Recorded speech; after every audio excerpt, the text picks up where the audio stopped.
तो हम सीखेंगे आज के वीडियो में मल्टीमीटर को किस प्रकार से चलाया जाता है। ये मल्टीमीटर है, ठीक है। इसे क्लैम्प मीटर भी बोल सकते हैं। इससे हम एम्पियर भी नाप सकते हैं। तो चलिए शुरू करते हैं बिना किसी देरी के।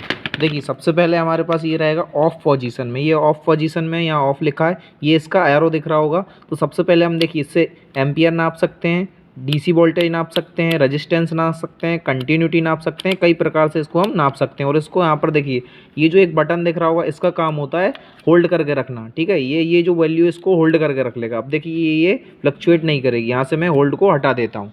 तो सबसे पहले हम नापेंगे इसमें कंटिन्यूटी। कंटिन्यूटी का मतलब होता है लगातार सप्लाई जा रही है या नहीं, मतलब इन दो टर्मिनलों के बीच मान लीजिए ये मेरे पास छोटा सा पेच है। रोको रोको रोको पेच, मान लो पेच है। तो सबसे पहले मैंने इसे लगा लिया यहाँ पर, मैंने कंटिन्यूटी पे। ये कंटिन्यूटी शो करेगा, ठीक है। देखिए ये बीप का अलार्म भी देगा। कंटिन्यूटी आ रही है। अब इन दो तारों के बीच में या किसी के बीच में हम कंटिन्यूटी नाप सकते हैं। आपको दिख रही है। इसके बाद आता है हमारा एसी वोल्टेज और डीसी वोल्टेज। तो देखिए मैं इसको घुमा लूँगा, इसको घुमा लूँगा मैं। ये डीसी मतलब डायरेक्ट करंट है।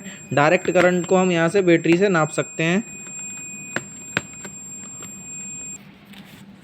तो इसको मैंने लगा लिया डीसी वोल्टेज पर। तो डीसी वोल्टेज हमारे पास फ़िलहाल में ये बैटरी है। तो ये देखिए रीडिंग शो करेगा, 9 वोल्ट हमारे लिए बता रहा है। तो ये होगा डीसी करंट। अब आता है हमारे पास एसी करंट। इससे हम नाप सकते हैं 750 वोल्टेज तक, ठीक है। 1 वोल्ट से लेकर 750 वोल्ट तक, ठीक है। तो ये एसी का सिंबल है, हमने एसी पे लगा लिया। तो इसमें अब हमारे पास 2 वायर हैं। यहाँ पर हम देखते हैं एसी करंट।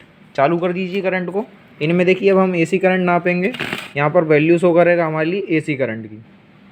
ये वैल्यू बता रहा है, आपको दिख रही होगी ये वैल्यू, ठीक है। 240 239 के समथिंग आ रहा है। ये तो गया अब हमारा एसी करंट। इसके बाद हम नाप सकते हैं इसके बाद हम इससे एम्पियर नाप सकते हैं। ये एम्पियर आपको दिख रहा होगा, ये ए बना है, ठीक है। ये एम्पियर भी नाप सकते हैं, ठीक है। इसी से हम 1000 वोल्ट तक एसी करंट भी नाप सकते हैं, ठीक है। ये एसी का सिंबल दिख रहा है ना।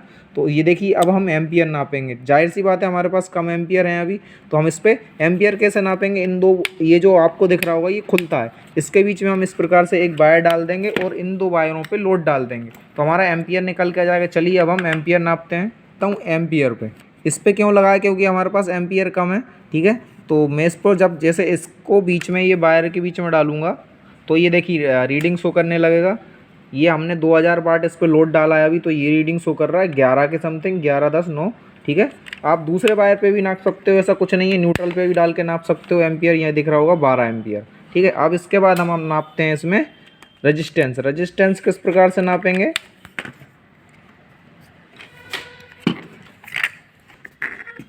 रजिस्टेंस नापने के लिए हम यहाँ से 20,000 से लेके 20 मेगा ओम तक और यहाँ पर 2000 मेगा ओम तक, ठीक है। ये एम का निशान, एम मतलब मेगा, ठीक है। इस पे हम नाप सकते हैं। तो चलिए मैं रजिस्टेंस नाप सकता हूँ। रजिस्टेंस नापते हैं। फिलहाल में हमने यहाँ पर 20 पे लगा लिया, क्योंकि हमारे पास छोटा सा रजिस्टेंस है, ठीक है। तो देखिए हमारे पास ये रजिस्टेंस है, ठीक है। किसी भी प्रकार का रजिस्टेंस नाप सकते हैं, प्रतिरोध। तो देखिए मैं इस पे लगा देता हूँ। ये मैंने क्रॉप्स 2 लगा दिए। ये रेजिस्टेंस बताने लगा, ये फ्लक्चुएट कर रहा है, मतलब ये हमारा बता रहा है, ठीक है। ये आपको रीडिंग शो हो रही होगी, ठीक है। तो यही था, इसमें कुछ खास नहीं होता।